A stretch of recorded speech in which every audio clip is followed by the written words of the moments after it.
everybody. Now we're going to be referencing the types of blood found at the crime scene.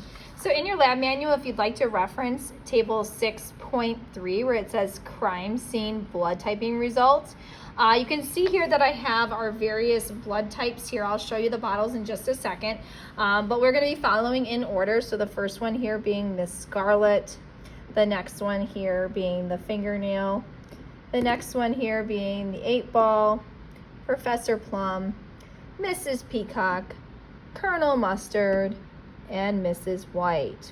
All right, now, as we saw previously when we were determining blood type, you can reference your results that you took on table 6.2 there. All right, so I'm going to be taking a drop of anti-A and putting one drop of anti-A on the left side of all of these slides here. All right, and now I'm going to be taking a drop of anti-B and putting it on the right side. Ooh.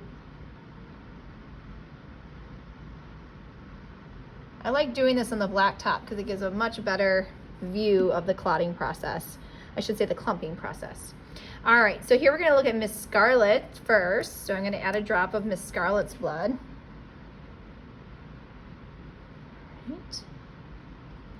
All right, so you can see that we definitely had some clumping there and no clumping there.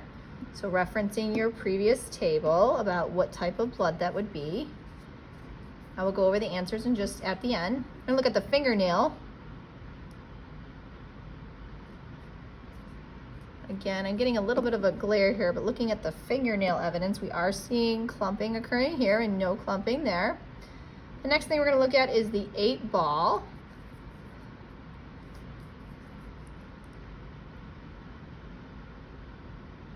Looks like we've got the same results here. We've got some clumping here and no clumping there. Let's take a look at Professor Plum. And looking at Professor Plum, we've got no clumping and clumping. We're going to take a look at Mrs. Peacock. And with Mrs. Peacock, we have here clumping and no clumping. Now we're going to take a look at Colonel Mustard.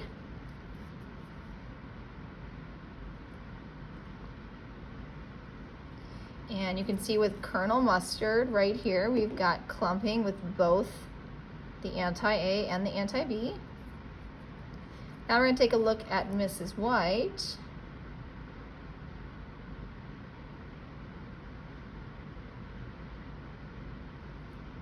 All right, in Mrs. White, we see that there is no clumping with either anti-A or anti-B. Now remember, we have anti-A drops on the left side right here. We have anti-B drops on the right side. So looking at our first slide here, which is Miss Scarlet here, we can see we had a reaction with the anti-A. And when you have a reaction with the anti-A, that means that there's A antigens present on those red blood cells. So we do have an A type of blood. Now, it could be A or it could be AB. Let's look and see if we had a reaction with the B, anti-B. There is no reaction, so that means that there's no B antigens on this red blood cell surface. So Miss Scarlet has type A blood. All right, let's take a look at the fingernail evidence. Again, we have the same results as Miss Scarlet, so we're looking at a type A blood. Looking at your 8-ball, same result. We're looking at a type A blood there. Let's take a look at Professor Plum. We're looking at no reaction with the anti-A. Okay, so that means that there's no A antigens, but we are looking at a reaction with the anti-B, which means that B antigens are present. Okay, so this Professor Plum has type B blood. Next thing we're going to look at is Miss Peacock. And Miss Peacock had very similar results to Miss Scarlet, the fingernail, and the 8-ball. You can see we have clumping here and no clumping here. So we're looking at a type A for Mrs. Peacock.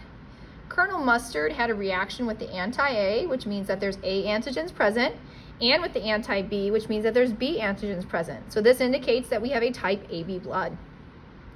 Last but not least, we have Mrs. White. Mrs. White had no reaction with the anti-A and no reaction with the anti-B.